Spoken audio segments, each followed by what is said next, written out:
Gente, no Papo Reto de hoje, o tema é sobre os riscos da exposição infantil. Você vai acompanhar esse VT e a gente vai aprofundar no tema.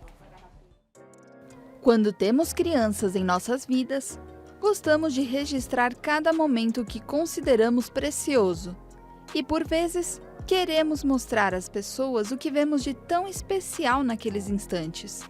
Mas como nada em excesso faz bem, precisamos tomar cuidado com a forma, com a quantidade e para quem expomos os nossos pequenos. Muitos são os pais que sempre publicam fotos e vídeos dos filhos, sejam eles de situações fofas ou engraçadas.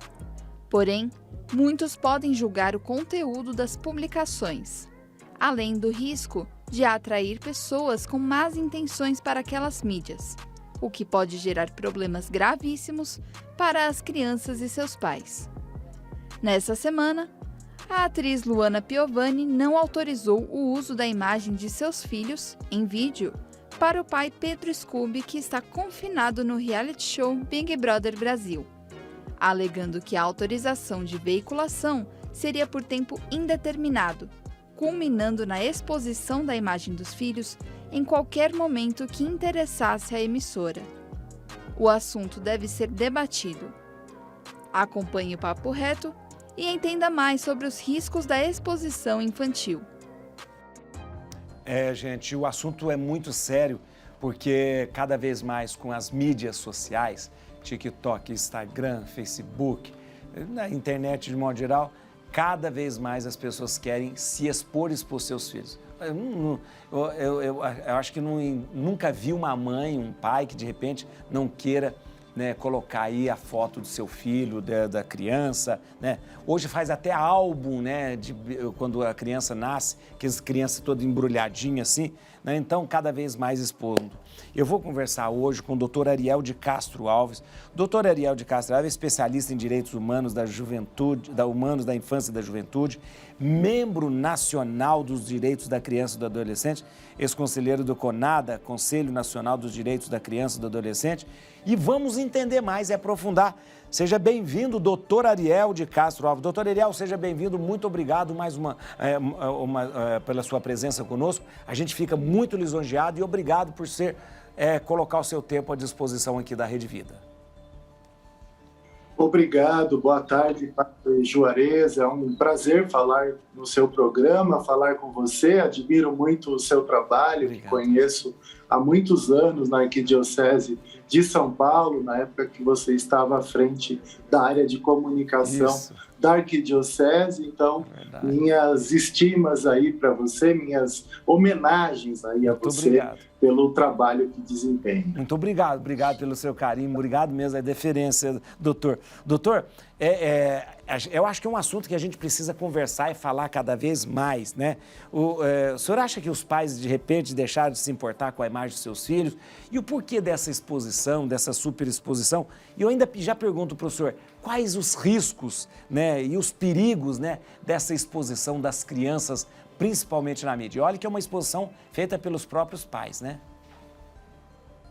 Exato. Nós temos aí a proteção prevista no Estatuto da Criança e do Adolescente e na Constituição Federal. Então, temos o próprio direito à imagem, né? O direito ao respeito, à dignidade, à privacidade. Então, nós temos a própria questão de manter a integridade física e psicológica das crianças. Tudo isso é assegurado tanto na Constituição Federal como no Estatuto da Criança e do Adolescente. E nós temos punições previstas no Estatuto da Criança e do Adolescente, como crime, inclusive, submeter crianças e adolescentes a vexames e a constrangimentos. E os pais, então, aquele que é responsável pela criança, ele pode responder por esse crime. Então, as pessoas precisam observar a legislação. É sempre importante, padre, evitar expor órgãos genitais da criança, evitar fotos de nudez, evitar identificar onde a criança estuda, porque isso pode gerar outros crimes contra a criança. O próprio rapto da criança, tráfico de pessoas, né, inclusive de crianças, evitar, então, colocar o endereço da residência. Então, quando se coloca lá no Instagram, e hoje, de fato, os álbuns, aqueles antigos álbuns, o senhor é mais jovem que eu, mas os meus álbuns eram aquele álbum físico, né? Aquele álbum da foto impressa, né? Não sei se o do senhor era também assim. É ainda hoje, assim. Então, hoje o álbum, ele está no Instagram, né? E eu falo também, porque tenho um filho de 3 anos e também, muitas vezes, não consigo deixar de postar fotos dele. Então, quem for ver o meu Instagram também vai ver fotos do meu filho Gael, de 3 anos. Mas é sempre importante observar e se colocar no lugar da criança, se aquela exposição não está sendo vexatória, humilhante, constrangedora, e se não pode dar margem também para que pedófilos se aproveitem daquelas fotos e revendam aquelas fotos, principalmente quando tem nudez e exposição de órgãos genitais, ainda que seja no banho da criança. Então, é necessário observar essas questões. O senhor já começou a responder o que eu ia perguntar para o senhor. Quais os maiores riscos? Era justamente os maiores riscos que uma criança pode sofrer com essa exposição na internet, né? A senhora já começou, mas não só esse risco, né, real de um rapto, mas também um dano psicológico muito grande, né, doutor? Sim, tem que se evitar também, padre, ficar forçando a criança a determinadas situações, a falar palavras que não fazem parte do vocabulário dela. Tem aquelas danças, principalmente no TikTok. Isso. Então, isso tudo é uma forma de pressionar a criança, né? E, de alguma forma, está violando a integridade física e psicológica dela. E tem crianças hoje que possuem canais no YouTube ou possuem aí vários canais em redes sociais e acaba se tornando um trabalho para elas. Elas têm uma jornada, né? Elas têm que acordar cedo e começar a fazer gravações. E tem famílias vivendo disso.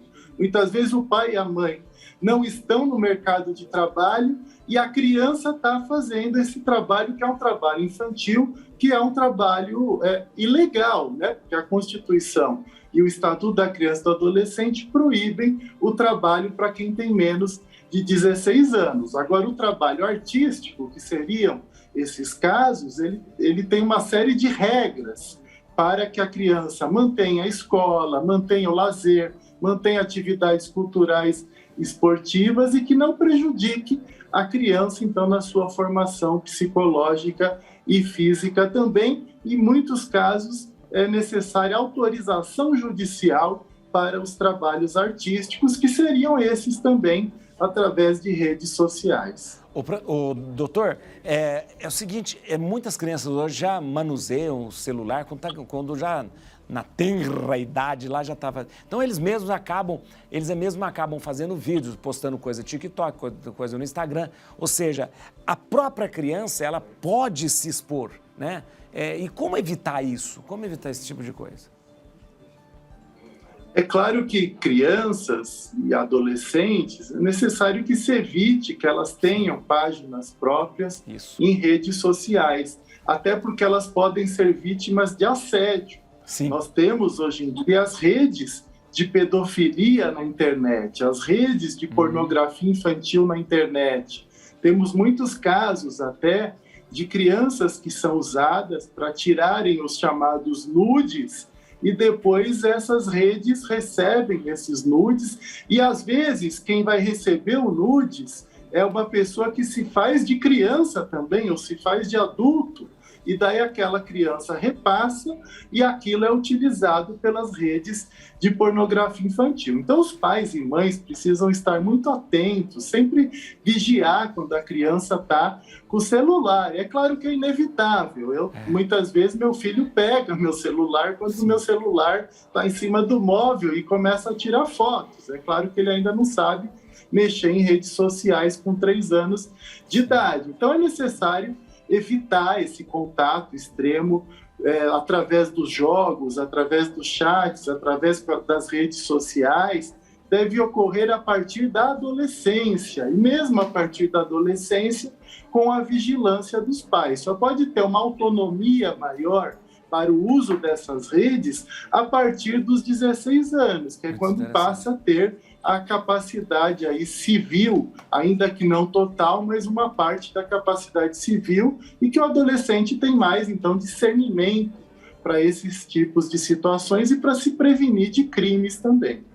Muito bom. Doutor, eu vou falar com a Paula agora, já vou voltar rapidinho, já volto aqui, mas eu quero perguntar sobre esse caso da Luana Piovani, que ficou conhecido, acho que é até interessante, porque muita gente até nem sabia que os pais podem, às vezes, proibir ou vetar, de repente, a exposição. Eu vou rapidinho, eu volto. Com o doutor Ariel, ai, gente, ótimo, quanta coisa interessante a gente está sabendo. Com o doutor Ariel de Castro Alves, ele está trazendo para a gente, de uma forma muito clara, precisa, sobre essa questão do uso de imagens e também a questão da exposição, da superexposição, principalmente das crianças. Doutor, eu queria saber, o Brasil acabou acompanhando o caso da Luana Piovani, o ex-marido dela, o Pedro Scooby, é ex-marido, eles têm 3 filhos, acho que tem 3 filhos, e num determinado momento do programa, poderia os filhos ter mandado um vídeo para falar com o pai. Mas a mãe vetou, a Luana Piovani vetou, né? Vetou. O senhor acha que a atitude dela é um exemplo a ser seguido? Foi bom porque ela alega que essa seria uma superexposição das crianças e também o uso para o resto da vida. Ou seja, para sempre, né? Ou seja, essa imagem seria usada ad eterno, né? Então, o que o senhor acha dessa atitude dela como mãe? Sim, padre, essa polêmica aí, ela nos remete ao que prevê o próprio Estatuto da Criança e do Adolescente, também ao Código Civil. Nós sabemos que uma exposição dessa, ela perde o controle. Nós temos aí um programa de grande audiência, que o pai delas está participando, e uma exposição para milhões, e são crianças de idades aí bastante tenras, né? Uma tem 9 anos, as outras 2 são gêmeas, têm 5 anos. Então, de fato, ela cumpriu aí os deveres do poder familiar. Isso. Nós temos, entre os deveres do poder familiar, de cuidar, de amparar, de educar e de proteger os filhos. Isso está na legislação. E temos um artigo 249 do Estatuto da Criança e do Adolescente que trata do descumprimento dos deveres do poder familiar, que pode gerar multas de 3 a 20 salários mínimos. Então, esse excesso de exposição poderia gerar situações aí constrangedoras, vexatórias. Isso. Então, ela agiu corretamente aí como mãe. Agora, quando a guarda é compartilhada, a pessoa, né, a mãe tem que decidir junto com o pai. Então, ele também tem direito de opinar sobre essas questões, mas como ele está incomunicável, caberia a ela tomar essa decisão naquele momento. Muito interessante, muito interessante. Doutor, o senhor eu ia perguntar se há leis, né, que protegem as crianças, o senhor já falou, existe uma legislação própria que protege as crianças dessa superexposição, né? Sim, nós temos o próprio Estatuto da Criança e do Adolescente, inclusive o Estatuto tem várias questões relacionadas à pornografia infantil, ao assédio de crianças com as redes sociais, por meio das redes sociais. Nós temos uma lei nova do ano passado, depois da morte do filho de uma cantora lá, que expôs lá nas redes sociais uma situação, daí ele sofreu o cyberbullying, né? Ele sofreu o stalkeamento, uma perseguição por meio das redes sociais, e daí surgiu uma lei para punir quem faz esse tipo de coisa, né? Quem constrange, quem humilha, quem fica perseguindo a outra pessoa por meio das redes sociais, chamado aí stalkeamento, é uma forma de cyberbullying, né? Um crime também agora que surgiu no ano passado na nossa legislação, após a morte, ali o suicídio do filho da cantora Valquíria, que sofreu ali todos os efeitos das redes sociais. Então, esse assunto está na ordem do dia, né? Nós vimos no ano passado aquele rapaz do Nirvana, né? Sim, eu o lembro bebê disso. do Nirvana. Do O bebê álbum do clássico, Nirvana né? foi exposto, né? Foi Isso. exposto numa situação até que denota a questão de exploração sexual, porque é um bebê nu atrás de $1. Então, é uma situação bastante constrangedora. Então, ele contestou o fato dos pais terem autorizado, terem até recebido dinheiro na época para que aquela cena dele aparecesse. E agora ele entrou com processos contra a gravadora, contra os envolvidos. E também aquela bebê Alice, né, uma criança bastante nova, que fez aquele comercial com a Fernanda Montenegro, de um banco, né? Sim. E ela tem sofrido muitas memes, né? Muitos vídeos aí usados de forma, né, equivocada, com mudanças do original do vídeo, né? Então, ela tem sofrido aí também constrangimentos, humilhações, em razão do mau uso das imagens dela. Muito interessante. Muito interessante. Doutor, no caso, dependendo da situação, da gravidade, qual é o caminho? É ir à delegacia? Existe uma delegacia especializada para isso? Ou simplesmente ir até a polícia? Ou como que é feito, de repente, para a gente buscar ajuda? Ou então até, de repente, parar com isso? É pela polícia mesmo? É importante isso, Padre Juarez. Muitas pessoas não sabem os caminhos. Nós temos em vários estados do Brasil delegacias especializadas de proteção da criança e do adolescente. Então, essas delegacias podem ser procuradas. Nós já temos algumas delegacias que tratam dos crimes cibernéticos, por meio da internet. Nós temos também um canal de denúncias mantido pela ONG SaferNet. É uma central nacional de denúncias de crimes cibernéticos. Inclusive, houve um aumento muito grande desses crimes durante a pandemia. As pessoas ficaram mais em casa, usaram mais os meios digitais, a própria internet.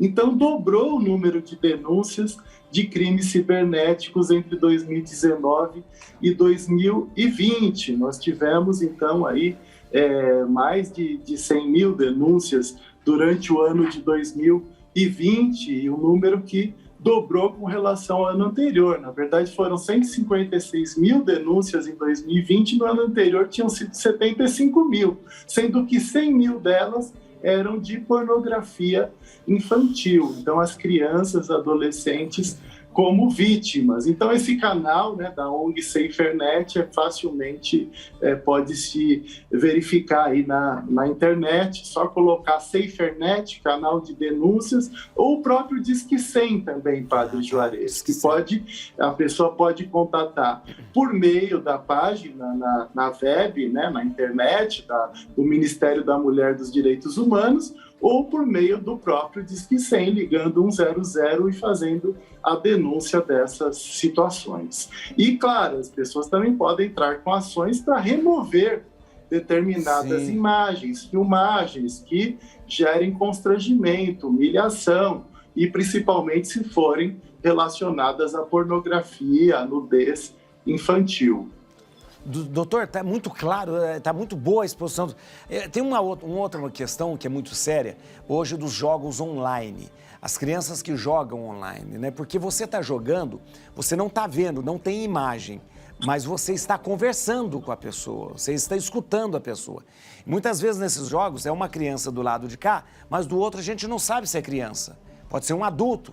E esse adulto tem uma certa influência, né, naquele momento do jogo.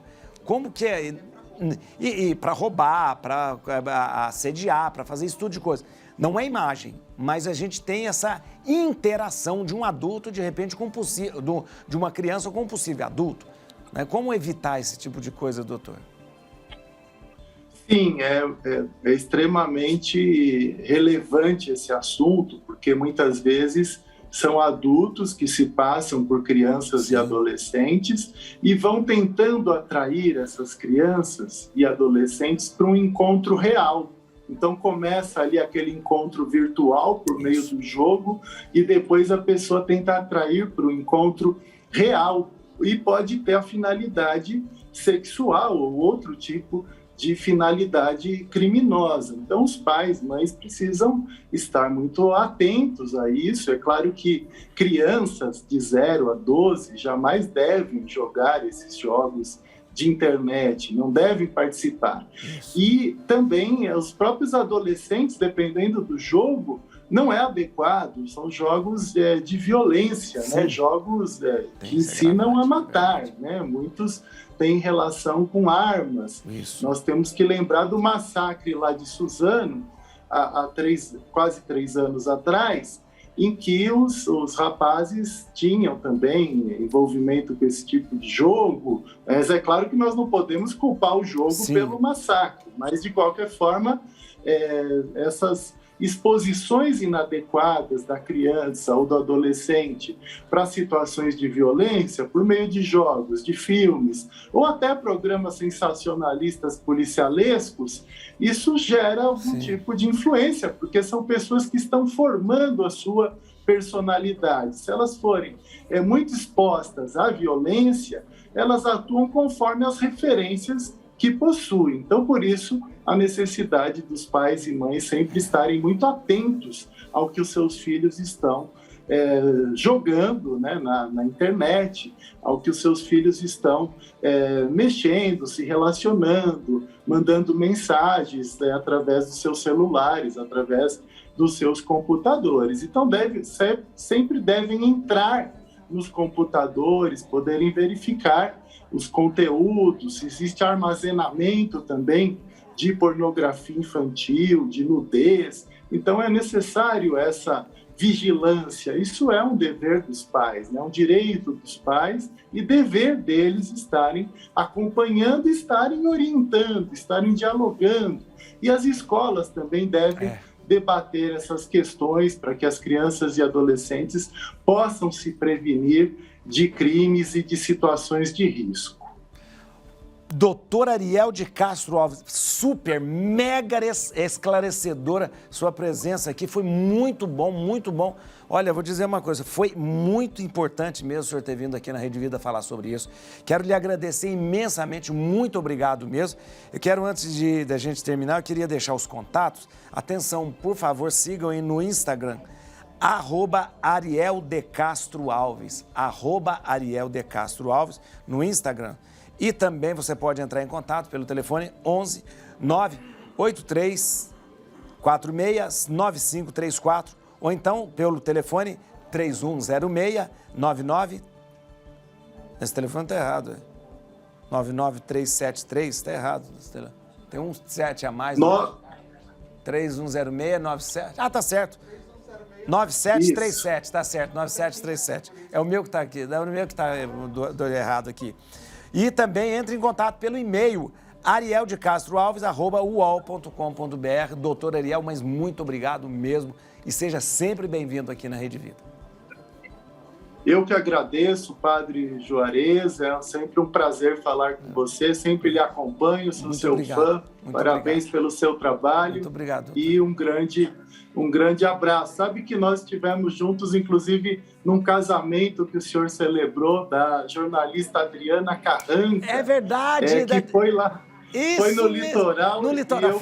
Eu fui padrinho. Foi lá no litoral e eu fui padrinho. Ilhabela. Não foi Ilhabela? Foi Ilhabela, não foi Ilhabela? Foi acho que Camburi, né? Camburi. Foi verdade. Exatamente. É verdade, olha que beleza, olha que bom a gente se reencontrar assim. Mas olha aqui, ó. E a Adriana, que é uma grande jornalista, especializada em Afeganistão, ficou muito tempo lá. É verdade. Acabou de ter... Ajudei agora, ela tem uma filha adotiva que ela acabou de adotar e está curtindo a criança. Adriana então, é outro tema importante aí para nós tratarmos, a questão da adoção de crianças. Adriana está no Brasil? Ela atualmente está, sim. Está curtindo a criança que ela acabou de adotar e eu fui advogado dela no processo. Que beleza. Vamos chamar a Adriana para falar aqui também. Eu gosto muito dela, muito mesmo. Olha que beleza. Muito obrigado, doutor. Que simpatia. Obrigado, um grande abraço. Simpatia, doutor Ariel. Olha, eu vou te contar uma coisa.